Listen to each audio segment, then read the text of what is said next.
A lot of people have asked me how to save their seeds for long-term storage as well as for trading. And while I recognize you don't have access to the same commercial grade packaging and equipment that I do, I wanted to take a few minutes to show you guys exactly how you can pack your own seeds for long-term storage as well as for trading. So if you'll follow me to my kitchen, I'll show you how to do that right now.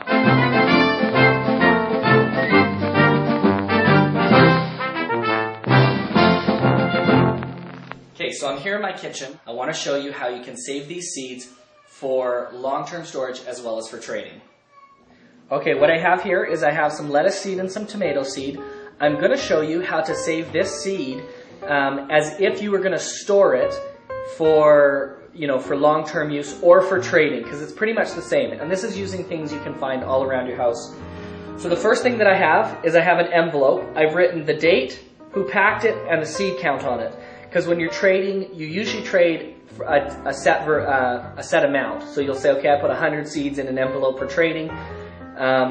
It's not like you would give somebody this many seeds. This is, I have this many seeds because I'm into survival and preparedness, but when you're trading, you just give a small sample of a variety. So like 100 seeds or so. So the first thing we do, it's actually pretty simple. I just got these envelopes at the stationery store. You can download a template and save your own. Is we count out the seeds. So I'm going to put 25 seeds in here. Here, really quickly, we'll do the lettuce as well.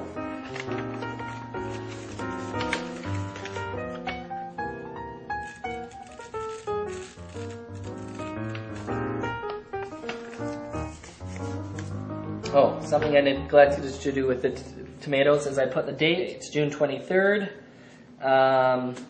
Packed by... So if I trade this with anybody, they know where it is. I would also put my phone number on here, and then I'd put the seed count. So that, I can come back to this, I can know when it was packed, I can also know who packed it, and I can know how many seeds are in here. Now what I would do is I'd take this envelope, I'm going to seal the envelope, and I'm going to put it in a glass jar, but there's more to it than just putting it in a glass jar. I'm going to show you how to make a desiccant. So we put the seed in the glass jar, because the glass can stop any moisture.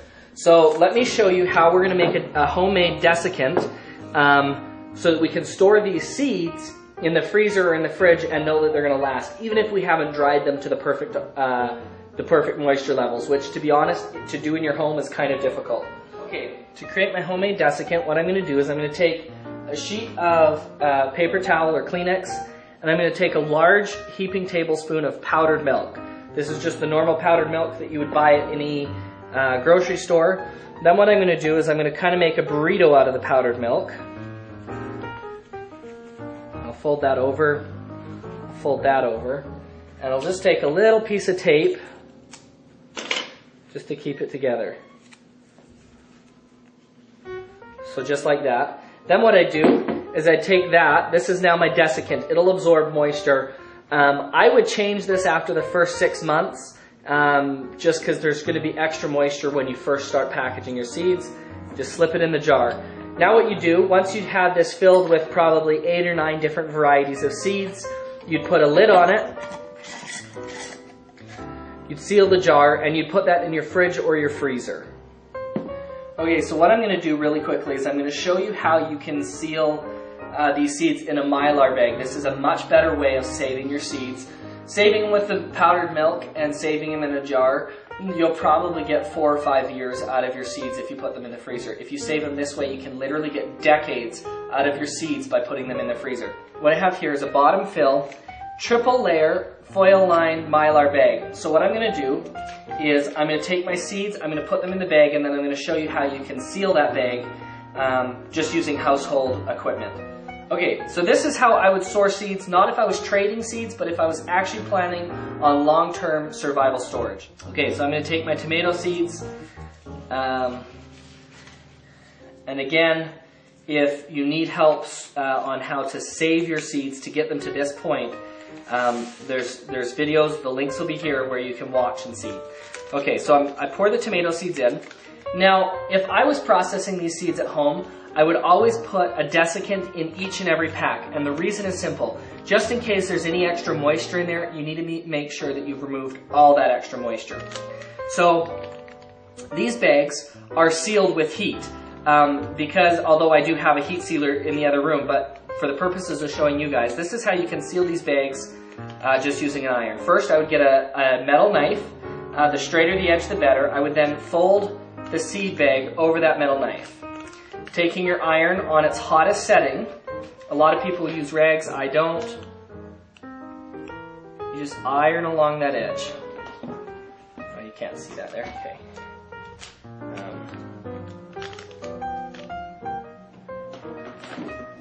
Iron along that whole edge. Okay, now that bag is actually sealed. I like to do 2 seals just in case. So all I do, I just take the same knife, I fold the bag over just about another 1/4 inch more than it was before. Don't burn yourself doing this. Just like that. Go right from one end all the way to the other. And again, my iron is on hot. It's all the way up and the steam is not on, especially since the whole point is to make the seeds avoid all moisture. And now what I've done is I've created a double seal. No seeds are going to come out, no air is going to come out, and the desiccant that is in there is going to absorb any extra moisture. The only thing left to do here is writing the variety, the date, it's June 23rd. The other thing that I would do is I would put seed count, and I would say packed by Dustin. I would then take these seeds. You can take them just like they are, toss them right into the freezer. You can put them in a jar and toss them into the freezer. You can really seal them all sorts of different ways. I'm going to go ahead and finish up with the lettuce, and we'll go from there. Okay, so this is how you can seal these bags at home. Now, bags or seeds sealed in this manner, you probably can get 10 to 20 years out of them. If they're dried properly, you may even get 30 or 40 years out of them. So this is the best type of packaging for saving your seeds. This is what you do if you want to have long-term survival seeds, not just for trading. The paper envelopes are great for trading, putting a small amount of your seeds in. You can even take an envelope like this and then break it up and put it into one of those paper envelopes. But if you're using these seeds in any sort of long-term situation, you really, really want to make sure that you package them in this manner. So then I would take these seeds, I would toss them in my freezer, and again, they'd last 20 or 30 years. Okay, so that's how I would package my seeds for long-term storage as well as for trading. Now that you know how to save your seeds and how to package them, I want to tell you about something that I've been working on since February. It's a special project that I have spent a ton of time on, all of my time on, in fact. I have put together the largest seed bank, the most complete seed bank that any private company has ever released to the public. What that means is that you're going to get more seeds than any other private individual has access to. I have spent since February, so the last 5 months, getting all of these seeds together, and I only have enough seeds to make 400 seed banks. The reason is simple. These seed banks are huge, and they contain a ton of different variety of seeds. These seeds are open-pollinated, heirloom, non-hybrid seeds that are hard to find, but not only are they hard to find, these are the seeds that have the highest germination rates, and these are the specific seeds that companies like Monsanto and the other chemical seed companies do not want the public to have, because by having these seeds, you have the freedom and the ability to grow your own food and to take control of your food supply.